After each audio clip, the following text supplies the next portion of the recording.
These are problems. My brother. The shovel should be around.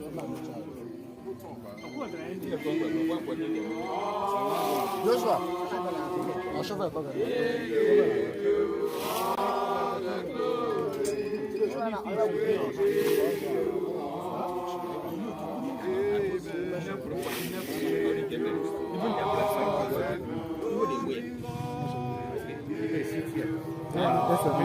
What is it like? I've told Philip, you what the youth, what are they? Before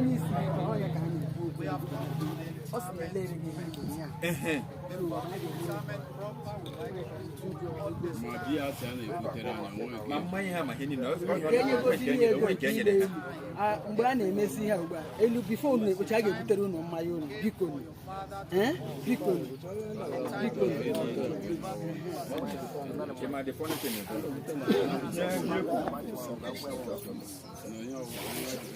Jason, have you finished?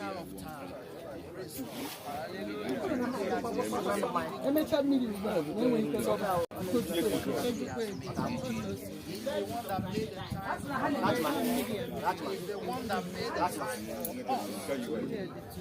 gave us the time span. He gave us the age. We are glorifying God for the 72 years He gave us. That means He will not be aware that yes, we recognize the times He gave to us as we glorify Him for these 72 years, every one child will go beyond. Amen. In the name of Jesus. Amen. While laying Him to rest in peace, peace will reign in your home. Amen. Peace will reign among your children. Amen. In the mighty name of Jesus. Amen. All we want you to do now is to strong, be courageous. And know that this is God's timing. We can't argue with God's timing. We just tell Him we give you the glory. Paul said we should not be ignorant of times like this. Because if we demonstrate any other thing to be an act of ignorance, we do exalt people because we have seen some dramas. There are some persons who have jumped in before we do all manner of dramas. So these exhortations, they are very necessary. We respect this time as God's time. In the name of Jesus, peace will be. Amen. I think they can begin to bring it to the Lord. Yes. Which room?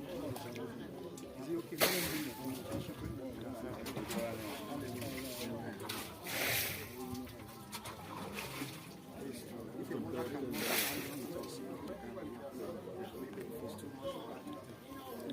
Somebody should buy her. If she wants to be somebody, should. Sparrow. No God. There will be truth.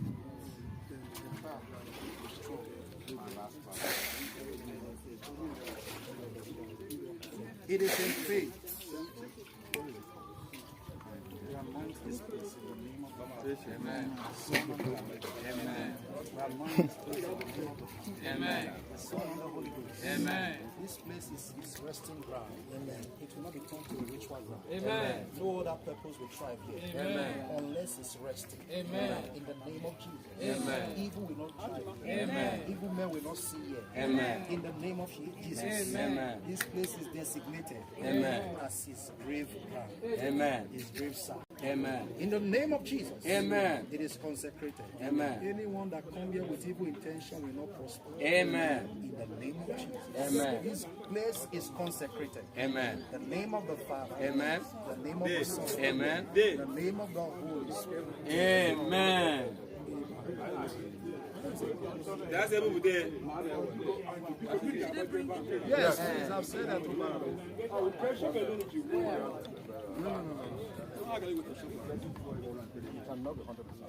because it's pumping out Even that side. let them bring it. All right. A shovel. You have a shovel. Shovel.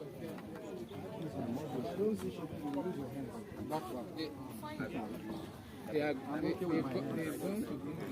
Oh, we can't wait for that. It's the cost we are waiting for. It's not the show.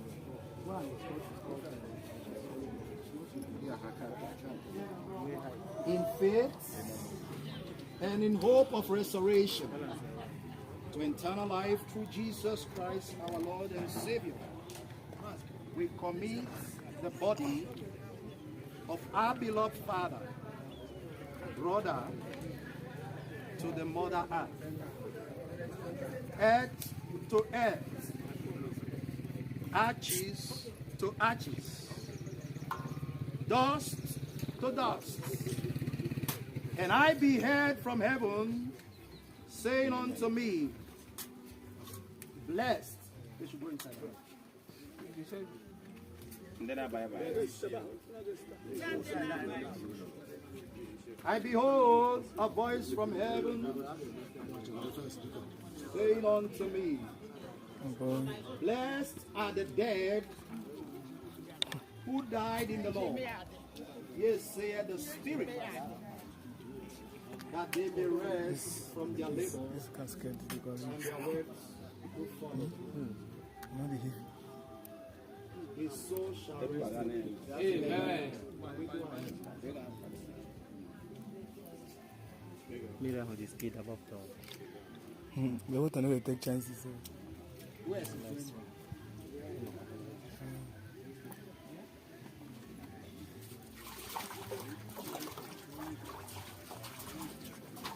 We need people. Why is water coming out like this, man? It's swampy. It's going to be.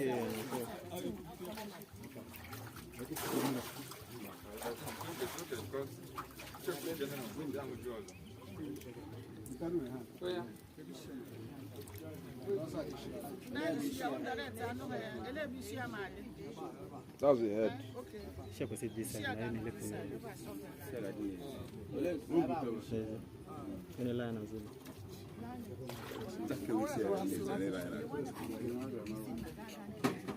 I don't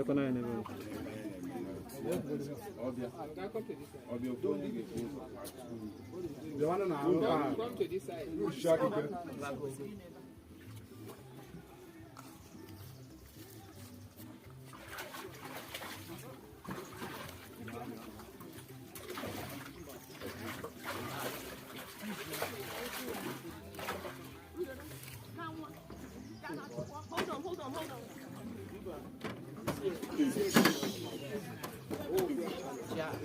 Tiens, l'enfant. Il va plus toi là.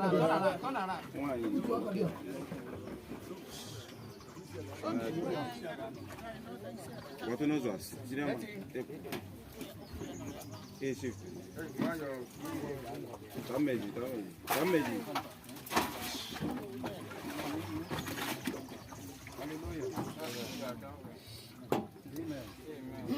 Don't chop block. Let's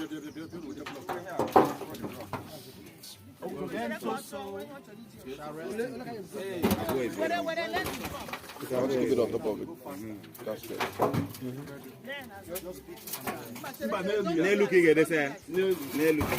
Why not? I have done my own.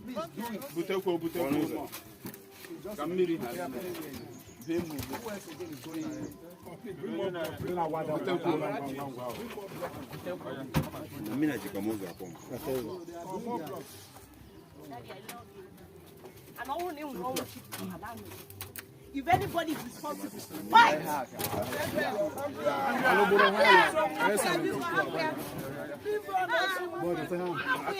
Don't suffocate me, leave me alone! I'm your brother. I'm your brother. My husband, I love you. Oh, my heart.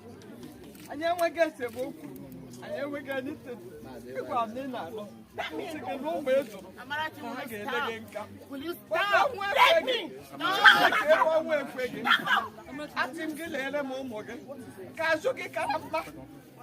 Jesus. Please go ahead. Can I have it?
Any three blocks by the side, sir. By the side, what I can I can do all when I work. Why do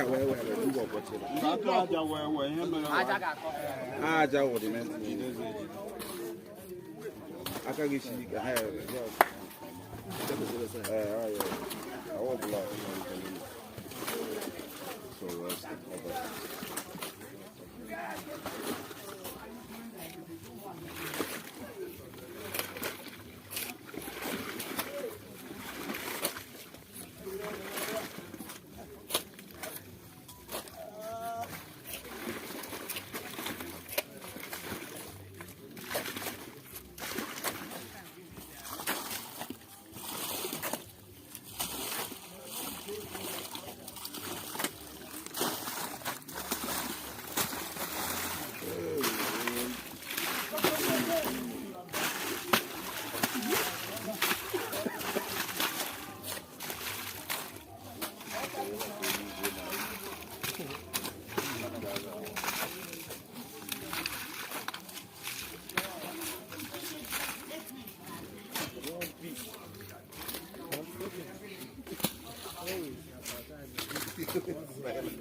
Swamp.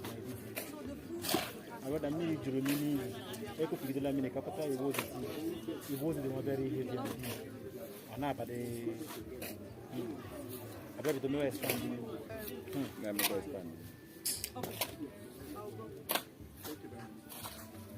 In the past,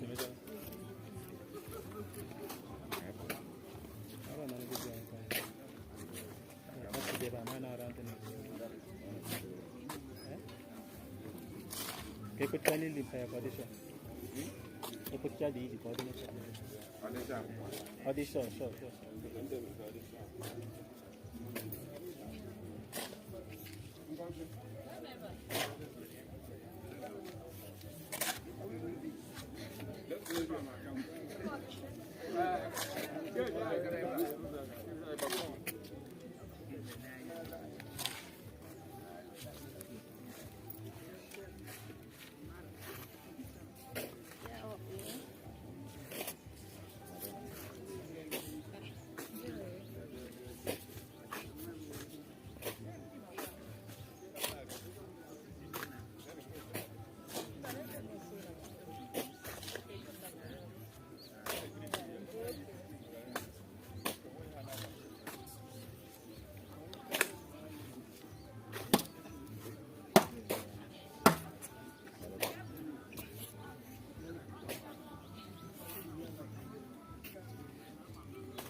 This guy and my man, he not told me when I came.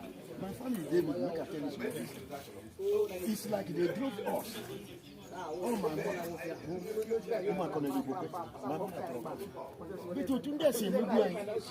I left them. I forget everything. This your daddy now took me in. Began to tell me this level. So when I'm here, even my children that only the bravo to a bro, because of it, I will be here till Wednesday. No cry. No cry. In China.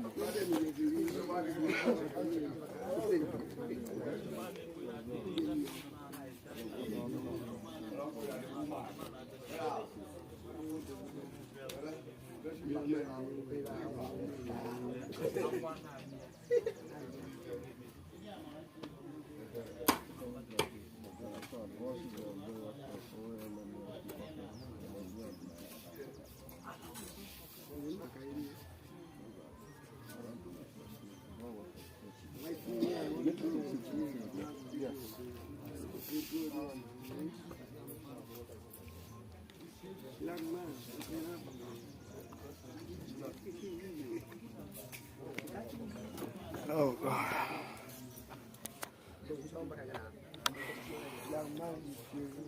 Echo.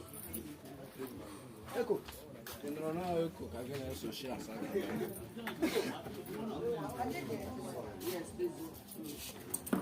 I bought this. Okay.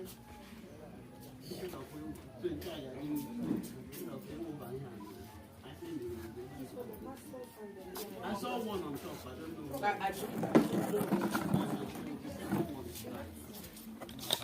Chima. Chima.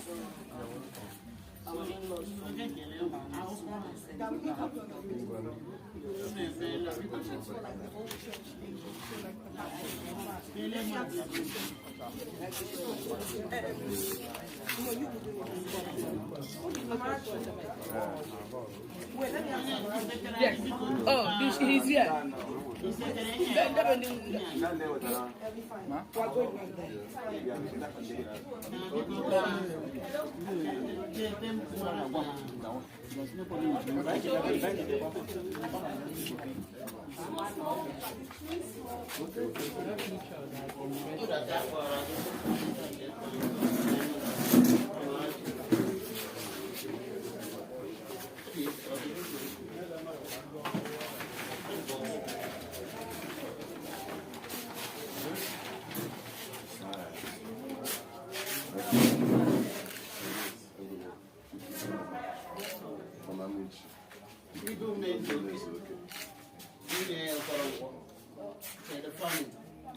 Mazi is the engineer, and that's the post.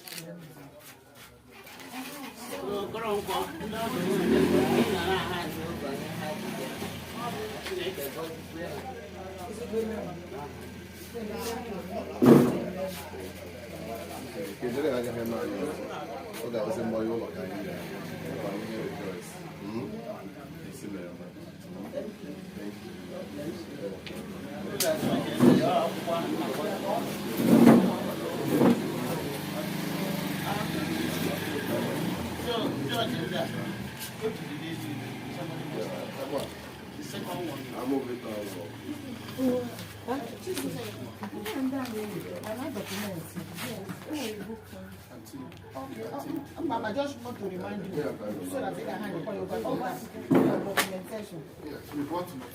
Oh, I will do.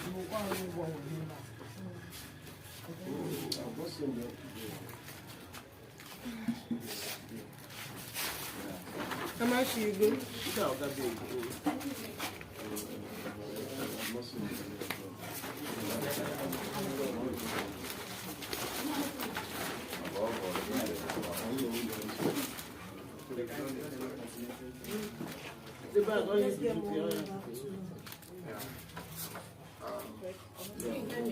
So, okay, Mom, you can do it. You can do it. They are right now. Are we taking the No, we already settled the show. No, If they come out, what do they make? The pastors. Yes, I want the pastors. all can be. But I won't get refreshment. All can be. All the different.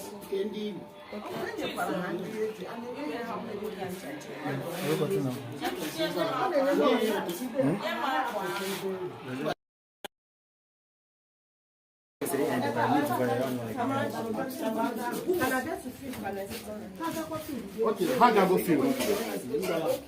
So let's go in the field and make sure that people can. Let's end that one here.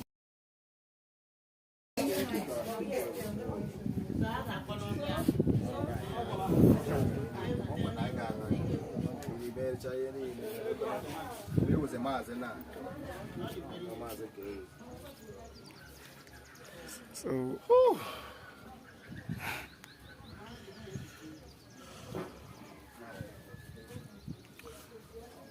okay. Thank you very much for coming. Thank you for watching. Finally, I fulfilled my commitment to my father by bringing him all the way from the United States of America to bury him right on the soils of Arochukwu. I want to thank God, and I want to thank each and every one of you for your numerous contributions, support, prayers, calls, texts, everything. I pray that the Lord will bless you. I pray that your families will be covered and protected in Jesus' name. Thank you very much once again. Okay.